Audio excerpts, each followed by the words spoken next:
Hello friends, आपका स्वागत है हमारे चैनल SVNM स्कूल में। आज हम लोग पढ़ने वाले हैं क्लास 10th का केमिस्ट्री, चैप्टर नंबर 1, रासायनिक अभिक्रियाएं एवं समीकरण। फर्स्ट टॉपिक है रासायनिक अभिक्रिया। रासायनिक अभिक्रिया किसे कहते हैं? रासायनिक अभिक्रिया का परिभाषा क्या है? जब दो या दो से अधिक पदार्थ मिलकर एक या एक से अधिक पदार्थों का निर्माण करते हैं तो इस प्रक्रिया को रासायनिक अभिक्रिया कहते हैं। जब भी कोई दो पदार्थ या दो से अधिक पदार्थ मिलकर और एक पदार्थ बना ले या फिर एक से अधिक पदार्थ बना ले तो इस प्रोसेस को रासायनिक अभिक्रिया कहते हैं। उदाहरण के लिए हाइड्रोजन प्लस ऑक्सीजन ये मिलके जल बनता है, कार्बन प्लस ऑक्सीजन मिलके कार्बन डाइऑक्साइड बनता है। तो ये दोनों रासायनिक अभिक्रिया का उदाहरण है। उसके बाद है दैनिक जीवन में होने वाली रासायनिक अभिक्रियाएं। हमारे दैनिक जीवन में भी बहुत सारी रासायनिक अभिक्रियाएं होती है, जैसे भोजन का पाचन, श्वसन, लोहे पर जंग लगना, दही का बनना, दहन, ये सभी रासायनिक अभिक्रिया का उदाहरण है। दहन, जब कोई पदार्थ जलता है तो उस प्रोसेस को हम लोग बोलते हैं दहन। अगला है अभिकारक। अभिकारक किसे कहते हैं?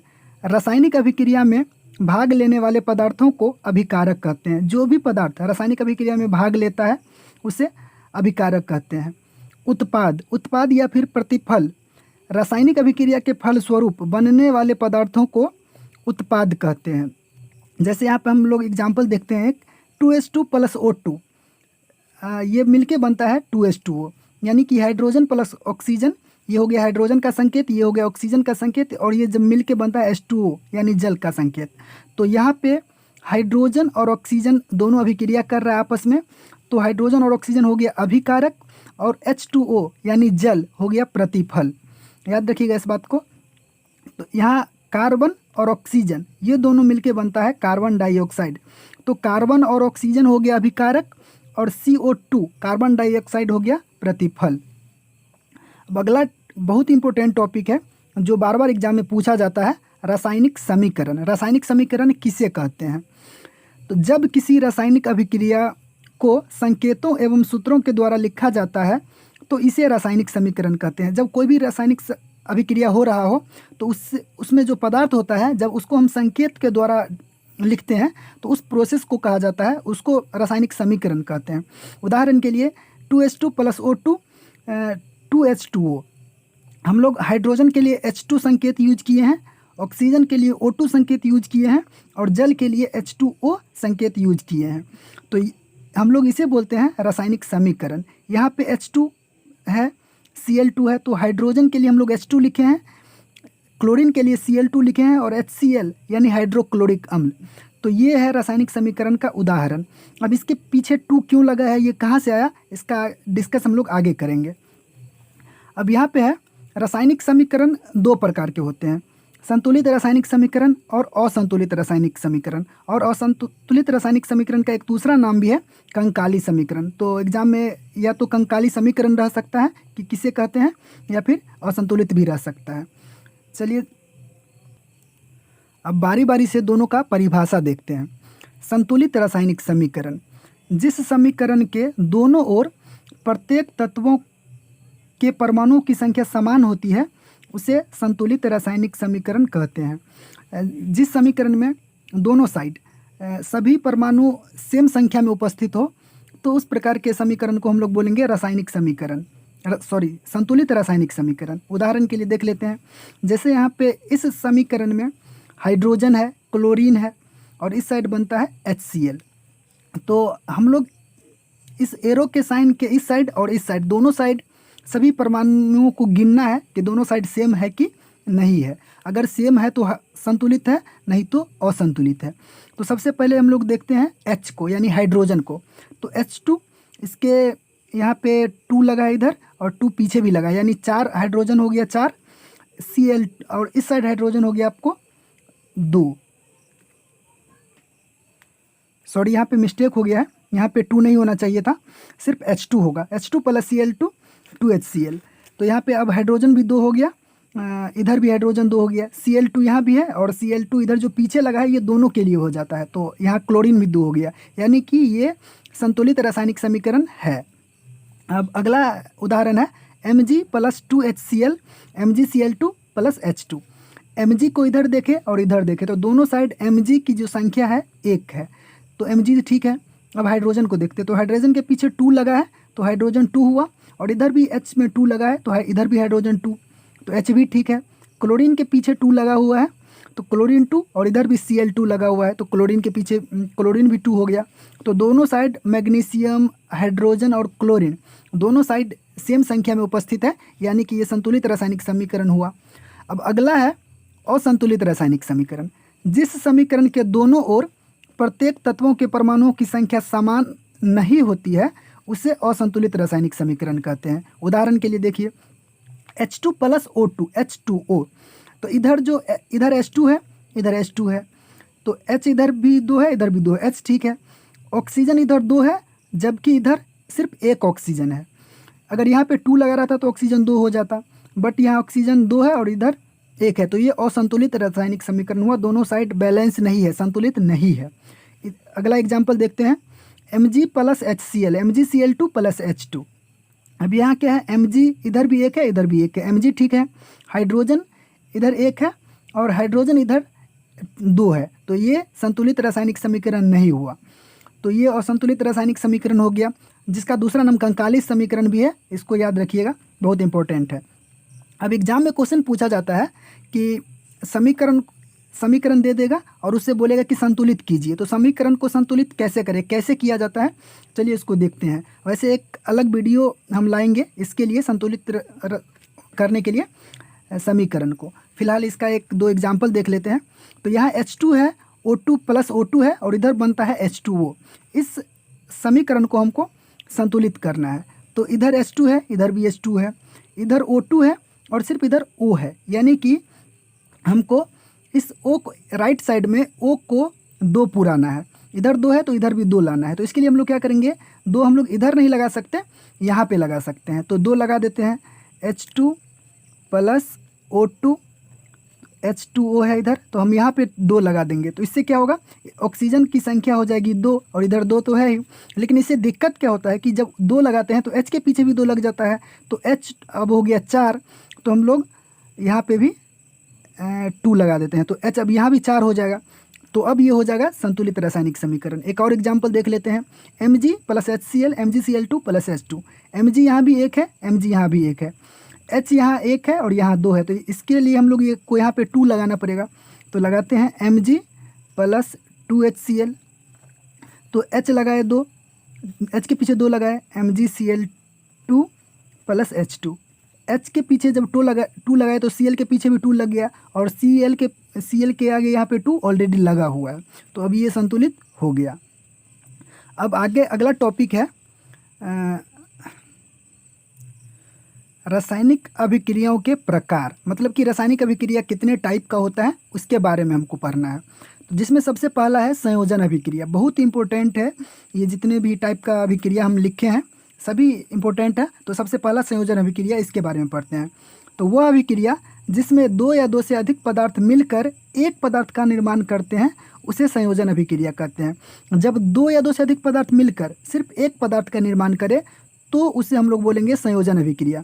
जैसे हम लोग देख लेते हैं, मान लीजिए A कोई पदार्थ है प्लस B कोई दूसरा पदार्थ है, ये दोनों मिलके कोई पदार्थ सिंगल पदार्थ C बनाए तो हम लोग इसे बोलेंगे संयोजन अभिक्रिया। इसका उदाहरण देख लेते हैं, C प्लस O2 मिलके बनता है CO2, यानी कार्बन और ऑक्सीजन मिलके जब CO2 बने तो ये 2 इधर 2 मिला है और बना क्या है, सिर्फ CO2 1 बना है, तो हम लोग बोलेंगे इसे संयोजन अभिक्रिया। अगला है 2Mg प्लस O2 मिलके बन रहा है 2MgO, मैग्नीशियम और ऑक्सीजन मिलके बन रहा है मैग्नीशियम ऑक्साइड, तो ये भी संयोजन अभिक्रिया का उदाहरण है। अगला है CaO प्लस H2O, CaOH2। अब ये भी इधर CaO और H2O 2 पदार्थ है और इधर CaOH2 सिर्फ एक पदार्थ है, ये दोनों मिलके एक बन गया, तो यानी कि ये संयोजन अभिक्रिया का उदाहरण है। अब यहाँ पे बहुत इंपॉर्टेंट बात यह है कि CaO को बिना बुझा हुआ चूना भी कहा जाता है या कली चूना भी कहा जाता है। इसका नाम है कैल्शियम ऑक्साइड या बिना बुझा हुआ चूना या कली चूना। और इधर CaOH2 जो है इसको बुझा हुआ चूना कहा जाता है और या भखरा चूना भी कहा जाता है। बहुत इंपॉर्टेंट है, एग्जाम में बार बार पूछा जाता है कि कली चूना का रासायनिक सूत्र CaO, बिना बुझा हुआ चूना का रासायनिक सूत्र CaO, बुझा हुआ चूना का रासायनिक सूत्र CaOH2। इस बात को याद रखना है। दूसरा टाइप का अभिक्रिया है वियोजन अभिक्रिया। वियोजन अभिक्रिया किससे कहते हैं? वह अभिक्रिया जिसमें एक पदार्थ टूटकर दो या दो से अधिक पदार्थों का निर्माण करते हैं उसे वियोजन अभिक्रिया कहते हैं। इसके पीछे वाले हम लोग अभिक्रिया में देखे थे कि जब दो पदार्थ मिलकर, दो या दो से अधिक पदार्थ मिलकर एक पदार्थ का निर्माण करे तो उसे संयोजन अभिक्रिया कहते हैं। और वियोजन अभिक्रिया ठीक संयोजन अभिक्रिया का विपरीत है, उल्टा है। इसमें एक पदार्थ टूटकर दो या दो से अधिक पदार्थों का निर्माण करता है तो बोलते हैं हम लोग वियोजन अभिक्रिया। जैसे कि एक कोई पदार्थ है और अभिक्रिया हुआ तो टूट के बी और सी बन गया, तो यहाँ एक पदार्थ ए था, अभिक्रिया होने के बाद दो पदार्थ बन गया, तो इसे हम लोग बोलेंगे वियोजन अभिक्रिया। उदाहरण के लिए देखते हैं CaCO3 जब टूटता है तो बनता है CaO प्लस CO2, तो एक पदार्थ टूटकर दो पदार्थ बन गया, यानी ये वियोजन अभिक्रिया का उदाहरण है। तो एग्जाम में ऑब्जेक्टिव में भी पूछता है कि ऑप्शन देगा और बोलेगा इसमें से कौन वियोजन अभिक्रिया है। तो देखना है कि लेफ्ट साइड में एक होना चाहिए और राइट साइड में दो से ज़्यादा हो, दो या दो से ज़्यादा होगा तो हम लोग पहचान जाएंगे कि ये वियोजन अभिक्रिया है। और एक और इम्पोर्टेंट नोट है यहाँ पे, CaCO3 इसका नाम कैल्शियम कार्बोनेट है और ये संगमरमर का भी रासायनिक सूत्र होता है, याद रखना है इस बात को। फिर आगे है AgBr अभिक्रिया होने के बाद Ag और Br में Br2 में टूट गया, मतलब AgBr का नाम हो गया सिल्वर ब्रोमाइड, और ये इसको अभिक्रिया करने पर ये सिल्वर अलग हो जाता है, ब्रोमीन अलग हो जाता है, तो ये भी वियोजन अभिक्रिया का उदाहरण है। अब यहाँ पे एक नोट है इम्पोर्टेंट, AgBr यानी सिल्वर ब्रोमाइड का उपयोग श्याम श्वेत फोटोग्राफी में किया जाता है। श्याम श्वेत फोटोग्राफी, इसे अगर हम लोग इंग्लिश में बात करें तो ब्लैक एंड वाइट फोटोग्राफी, पुराने ज़माने में ब्लैक एंड वाइट फोटोग्राफी होती थी जिसमें हम लोग सिल्वर ब्रोमाइड यानी कि AgBr का यूज करते थे। ये बहुत इंपॉर्टेंट है ऑब्जेक्टिव के लिए। अगला है अभिक्रिया विस्थापन अभिक्रिया। विस्थापन अभिक्रिया किसे कहते हैं? वह अभिक्रिया जिसमें अधिक क्रियाशील तत्व कम क्रियाशील तत्व को विस्थापित कर देता है उसे विस्थापन अभिक्रिया कहते हैं। तो यहाँ ध्यान से देखिए, वह अभिक्रिया जिसमें अधिक क्रियाशील तत्व कम क्रियाशील तत्व को विस्थापित कर देता है, मतलब इस अभिक्रिया में जो ज़्यादा क्रियाशील तत्व होता है वो कम क्रियाशील वाले तत्व को विस्थापित कर देता है विलयन से। जैसे एग्जाम्पल देख लेते हैं हम लोग, Fe प्लस CuSO4, और ये दोनों जब अभिक्रिया करता है तो बनता है FeSO4 प्लस Cu। देखिए यहाँ पे हो क्या रहा है, यहाँ CuSO4 है और यहाँ Fe है, तो ये जो Fe है इस Cu को इधर देख लीजिए, साइड SO4 के साथ Cu लगा हुआ था तो इसको साइड कर दिया और यहाँ पे लग गया है Fe और Cu को कर दिया विस्थापित यानी साइड कर दिया है।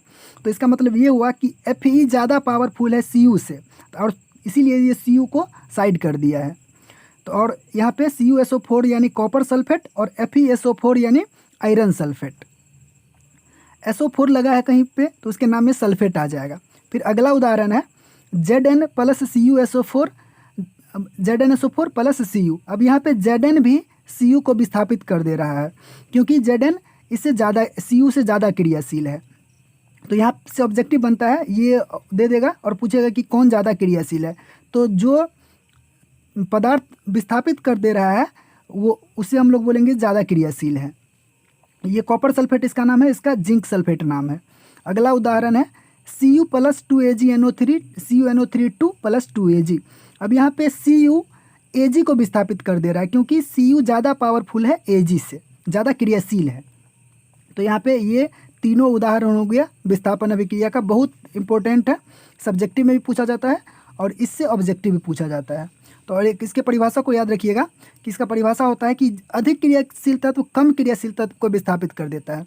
अगला है द्विविस्थापन अभिक्रिया या फिर इसे कभी कभी उभय विस्थापन अभिक्रिया भी कहा जाता है।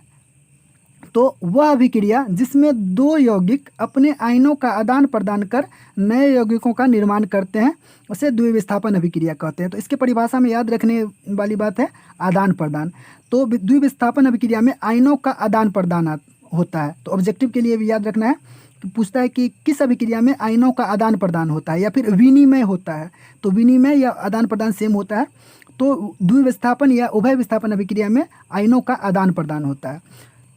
जैसे यहाँ पे उदाहरण देखते हैं NaCl प्लस AgNO3।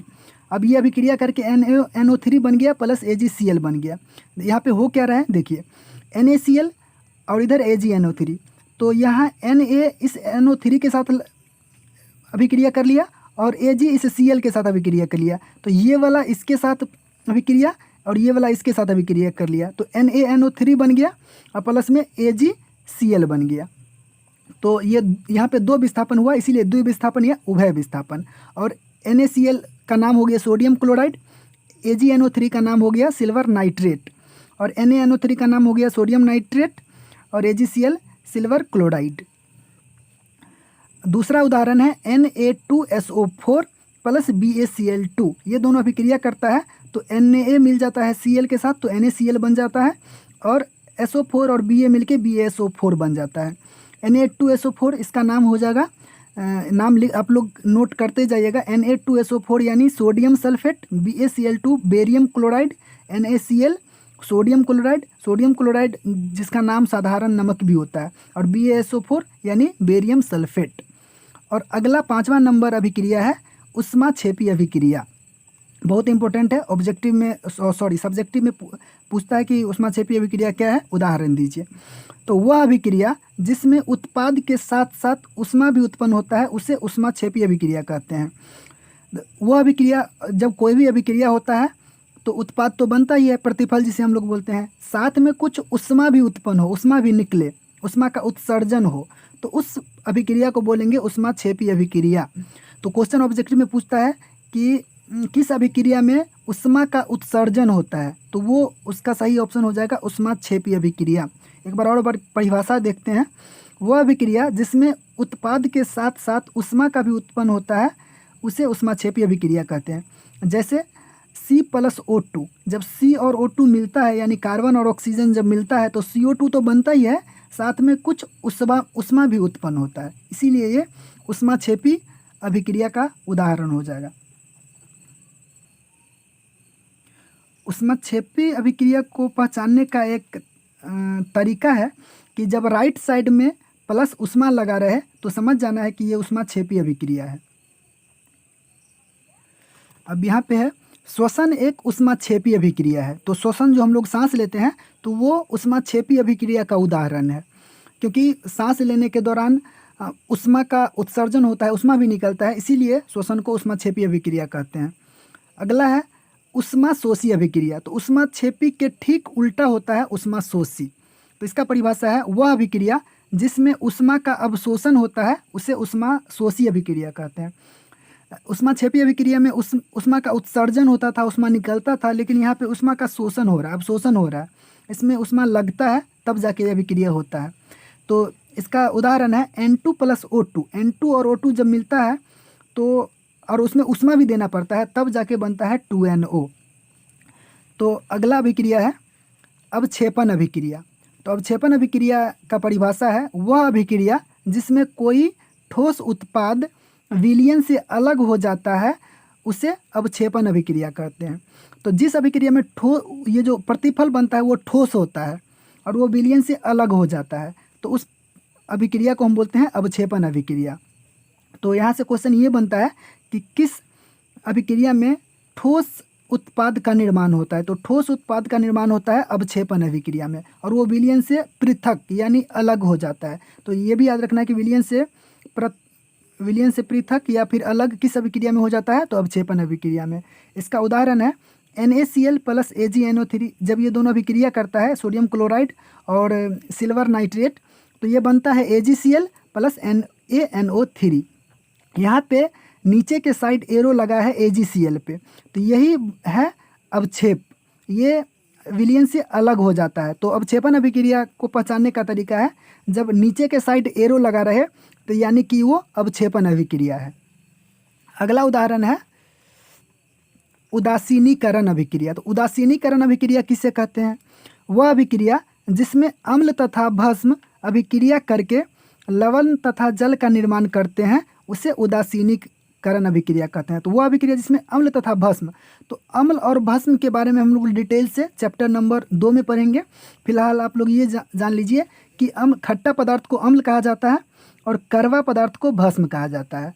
तो जब अम्ल और भस्म अभिक्रिया करके लवण तथा जल का निर्माण करता है तो उसे उदासीनीकरण अभिक्रिया कहते हैं। जैसे उदाहरण के HCl प्लस NaOH, HCl हो गया अम्ल, हाइड्रोक्लोरिक अम्ल, और NaOH सोडियम हाइड्रोक्साइड ये हो गया भस्म।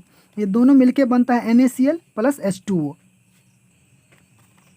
तो HCl अम्ल है और NaOH भस्म है, ये दोनों मिलके NaCl एक लवण हो गया और जल भी बन रहा है।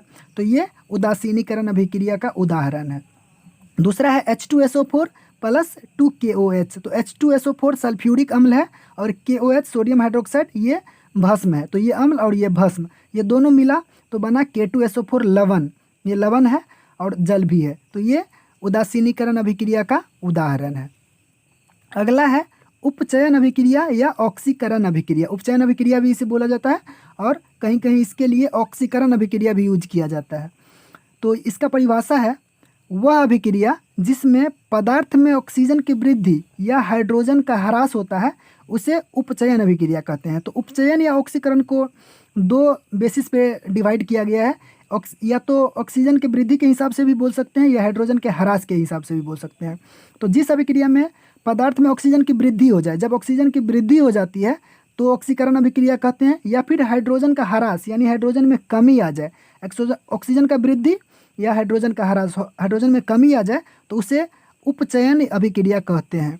जैसे एग्जाम्पल देखते हैं C+O2, CO2 कार्बन था और ऑक्सीजन ये दोनों अभिक्रिया किया तो CO2 बन गया। अब यहाँ पे देखिए, यहाँ पे सिर्फ कार्बन था, जबकि अभिक्रिया के बाद कार्बन में ऑक्सीजन जुड़ गया, यानी कि कार्बन में ऑक्सीजन का वृद्धि हुआ, इसीलिए हम लोग बोलेंगे यहाँ पे उपचयन अभिक्रिया हुआ है। और उपचयन किसका हुआ है? तो कार्बन का उपचयन हुआ है, क्योंकि कार्बन में ऑक्सीजन का वृद्धि हुआ है। अगला है N2+O2 2NO। तो यहाँ भी नाइट्रोजन में ऑक्सीजन की वृद्धि हो गई है, तो यहाँ पे हम लोग बोलेंगे कि नाइट्रोजन का उपचयन हुआ है। तो ये उपचयन अभिक्रिया का उदाहरण हो गया। अगला है अपचयन अभिक्रिया। तो ये विपरीत होता है अपचयन का, उपचयन का। वह अभिक्रिया जिसमें पदार्थ में ऑक्सीजन का ह्रास या हाइड्रोजन की वृद्धि होती है उसे अपचयन अभिक्रिया कहते हैं। अब जब ऑक्सीजन का ह्रास हो यानी ऑक्सीजन का कमी हो और हाइड्रोजन की वृद्धि हो तो उसे हम लोग अपचयन अभिक्रिया बोलेंगे। जैसे H2+Cl2 2HCl। तो यहाँ पे दिख रहा है क्या कि क्लोरीन में हाइड्रोजन का वृद्धि हो रहा है, क्लोरीन में H इधर आके H जुड़ गया यानी वृद्धि हुआ, तो यहाँ पे हम लोग बोलेंगे कि ये उपचयन अवकरण अभिक्रिया या अपचयन अभिक्रिया है, सॉरी। अब H2+O2, तो यहाँ भी ऑक्सीजन में हाइड्रोजन का वृद्धि हो गया है, इसीलिए हम लोग यहाँ पे इसको कहा जाएगा अपचयन अभिक्रिया। अब देखते हैं अगला अभिक्रिया। इस उदाहरण को हम लोग पहले ही पढ़ चुके हैं। अब अगला है रेडॉक्स अभिक्रिया। रेडॉक्स अभिक्रिया किससे कहते हैं? वह अभिक्रिया जिसमें उपचयन तथा अपचयन साथ साथ होता है उसे रेडॉक्स अभिक्रिया कहते हैं। जब उपचयन का प्रोसेस और अपचयन का प्रोसेस साथ साथ हो तो उसे रेडॉक्स अभिक्रिया कहते हैं, या रेडॉक्स को उपचयन अपचयन अभिक्रिया भी कहा जाता है। तो यहाँ से क्वेश्चन ये बनता है कि किस अभिक्रिया में उपचयन तथा अपचयन साथ साथ होता है? तो इसका सही आंसर होगा रेडॉक्स अभिक्रिया। इसका परिभाषा ही है वो अभिक्रिया जिसमें उपचयन तथा अपचयन साथ साथ होता है उसे रेडॉक्स अभिक्रिया कहते हैं। इसका एग्जाम्पल देख लेते हैं। CuO+H2 बनता है Cu+H2O। तो यहाँ पे अब CuO में यानी कॉपर में ऑक्सीजन लगा हुआ है, जबकि अभिक्रिया के बाद ऑक्सीजन का यहाँ पे कमी हो गया, यानी यहाँ हो गया उपचयन और हाइड्रोजन में ऑक्सीजन का वृद्धि हो गया। सॉरी, यहाँ पे CuO में से ऑक्सीजन का कमी हो गया तो होता है अपचयन, और हाइड्रोजन में ऑक्सीजन का वृद्धि हो गया तो हो गया उपचयन। तो यहाँ पे दोनों अभिक्रिया साथ साथ हो रहा है, तो यानी हो गया ये रेडॉक्स अभिक्रिया। यहाँ भी जिंक में ऑक्सीजन का कमी हो रहा है, यहाँ ZnO था और यहाँ सिर्फ Zn है, यानी कि O का कमी हो गया तो अपचयन, और यहाँ पे C में O का वृद्धि हो गया तो यहाँ C था और यहाँ हो गया CO, यानी O का वृद्धि हो गया तो ये भी हो गया उपचयन। तो यहाँ पे दोनों अभिक्रिया साथ हो रहा है, तो इसका मतलब ये रेडॉक्स अभिक्रिया का उदाहरण है। और दैनिक जीवन में उपचयन, जिसे हम लोग ऑक्सीकरण भी बोलते हैं, उसका बहुत सारा प्रभाव देखने को मिलता है। जैसे भोजन का पाचन जो हो रहा है ये उपचयन की वजह से ही हो पाता है। या फिर भोजन का खराब होना, भोजन जो खराब हो जाता है जिसे हम लोग विकृत गंधिता भी बोलते हैं, वो उपचयन के वजह से ही होता है। फिर अगला है दहन, जो जब कोई पदार्थ जलता है तो वो उपचयन के अभिक्रिया के वजह से ही होता है। या फिर संक्षारण, यानी कि लोहे में जंग लगना, ये सब संक्षारण का उदाहरण है। तो अब बारी बारी से हम लोग विकृत गंधिता और संक्षारण के बारे में पढ़ेंगे। तो विकृत गंधिता क्या है? तो इसका परिभाषा है, वसायुक्त एवं तैलीय खाद्य पदार्थ जब लंबे समय तक रखा रह जाता है तो उसका उपचयन हो जाता है, जिसके कारण उसका स्वाद एवं गंध खराब हो जाता है। इस प्रक्रिया को विकृत गंधिता कहते हैं।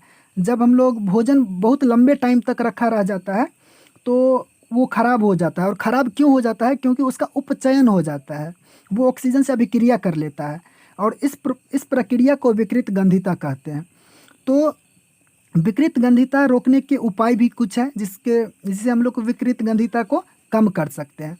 तो इसका सबसे पहला उपाय है कि खाद्य पदार्थ में प्रतिऑक्सीकारक, इंग्लिश में बोले तो एंटीऑक्सीडेंट मिलाया जाता है।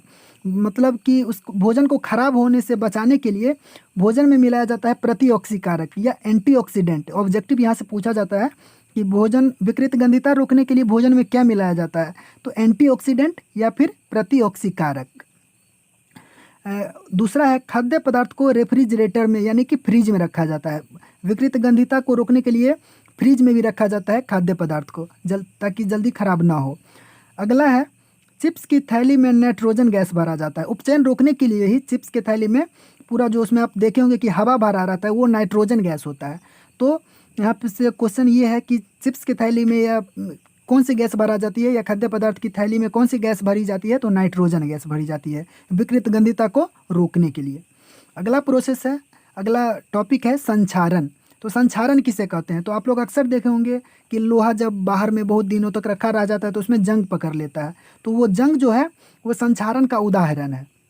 तो जब कोई धातु यानी लोहा, सोना, चांदी, ये सब हो गया, तो जब कोई धातु अम्ल, वायु आदि के संपर्क में आती है तो उसका उपचयन हो जाता है। फिर से याद रखना, यहाँ पे उपचयन हो रहा है। तो जब कोई धातु अम्ल या फिर वायु इत्यादि के संपर्क में आती है तो उसका उपचयन हो जाता है। इस प्रक्रिया को संक्षारण कहते हैं। जब बाहर में रखा रह जाता है तो उसका में उपचयन हो जाता है। जैसे उदाहरण हो गया, लोहे पर जंग लगना। लोहे पर जंग लगना संक्षारण का उदाहरण है। चांदी के ऊपर काली परत जमना, चांदी के ऊपर काली परत जम जाता है जब खराब होता है। तो तांबे के ऊपर हरा परत जमना, वो हरा परत जम जाता है, तो हम समझ जाते हैं कि खराब हो गया वो। अब देखते हैं अगला टॉपिक। अब है संक्षारण रोकने के उपाय। विकृत गंधिता रोकने के भी उपाय देखे थे हम लोग। अब यहाँ पे है संक्षारण रोकने के उपाय। तो संक्षारण रोकने के उपाय है यहाँ पे, पेंट करके या फिर हिंदी में बोले तो रंगाई करके, या फिर तेल लगाकर भी संक्षारण को कम किया जा सकता है। आप लोग देखे होंगे कि लोहा सबका जो बर्तन होता है उसमें काम करने के बाद तेल लगा के रख दिया जाता है कि वो जल्दी ख़राब ना हो। तो ये भी एक ऑप्शन है। तीसरा है ग्रीज लगाकर, जिसे हम लोग बोलचाल की भाषा में ग्रीस भी बोलते हैं। तो ग्रीज लगाकर भी बचा जा सकता है संक्षारण से। अगला है मिश्र धातु बनाकर। तो मिश्र धातु चैप्टर नंबर 3 धातु और अधातु में हम लोग डिटेल से पढ़ेंगे, लेकिन मिश्र धातु बनाकर भी संक्षारण को रोका जा सकता है। चलिए अब देखते हैं अगला टॉपिक। अगला टॉपिक है द्रवित पेट्रोलियम गैस एलपीजी। बहुत ही इंपॉर्टेंट टॉपिक है ये, यहाँ से बहुत सारे क्वेश्चन बनते हैं। एलपीजी का फुल फॉर्म होता है लिक्विफाइड पेट्रोलियम गैस। इसको हिंदी में बोलते हैं द्रवित पेट्रोलियम गैस। जो हम लोग घर में सिलेंडर में जो यूज करते हैं उसमें एलपीजी ही भरा रहता है। तो एलपीजी एथेन, प्रोपेन और ब्यूटेन। एलपीजी होता है एथेन का, प्रोपेन का और ब्यूटेन का मिश्रण होता है। तो यहाँ से क्वेश्चन बनता है एलपीजी में किसका किसका मिश्रण होता है? तो एथेन का, प्रोपेन का और ब्यूटेन का। एथेन यानी एथेन का फॉर्मूला होता है C2H6, प्रोपेन का फॉर्मूला होता है C3H8 और ब्यूटेन का फॉर्मूला होता है C4H10। और एथेन, प्रोपेन और ब्यूटेन, इसके बारे में भी हम लोग चैप्टर नंबर 4 में कार्बन में डिटेल से पढ़ेंगे हम लोग। तो ये एलपीजी इसी तीनों का मिश्रण होता है। इसका मुख्य अवयव ब्यूटेन होता है। बनता तो तीनों से है, लेकिन मेन रूप से उसमें पाया जाता है प्रचुर मात्रा में ब्यूटेन। तो इसीलिए इसका मुख्य अवयव ब्यूटेन को माना जाता है। एलपीजी एक उत्तम ईंधन है। तो ये जो बेस्ट ईंधन होता है एलपीजी, क्योंकि ये जलता बहुत अच्छे से है।